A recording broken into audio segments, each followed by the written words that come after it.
Why are visual and auditory reaction times different? Imagine you're playing a fast-paced game or catching a ball.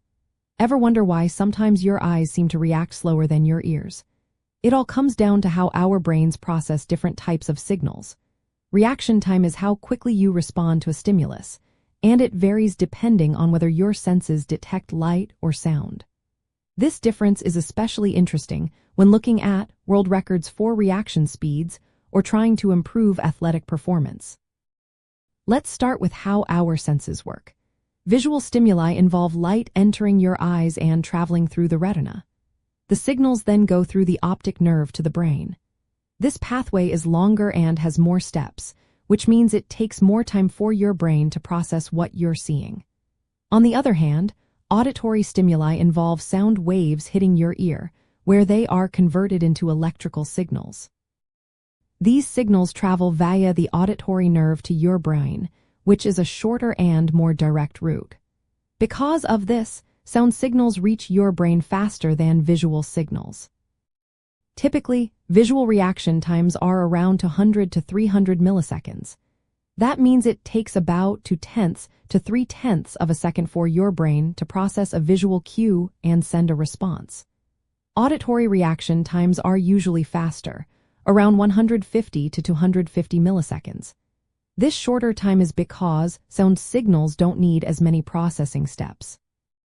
Factors like how bright or colorful a visual stimulus is can influence visual reaction times. For example, a bright red light might be noticed faster than a dull gray one. For auditory cues, louder sounds or higher pitches can speed up your response. In sports, knowing these differences can help athletes improve their reaction times. For instance, tennis players often listen for the sound of the ball hitting the racket to react faster.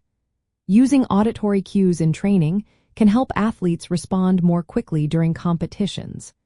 When it comes to setting world records, athletes who can process auditory signals faster may have an edge in quick response events. But it's important to remember that in many sports, visual cues are still the main source of information. So, the main reason visual and auditory reaction times differ is because of how long it takes signals to travel through their respective neural pathways. Visual signals take longer because they involve more processing steps and a longer route from the eye to the brain. Auditory signals are faster because they follow a shorter, more direct path. This difference helps explain why your ears often seem quicker to react than your eyes in many situations. Understanding this can help you train better and maybe even break some reaction speed records.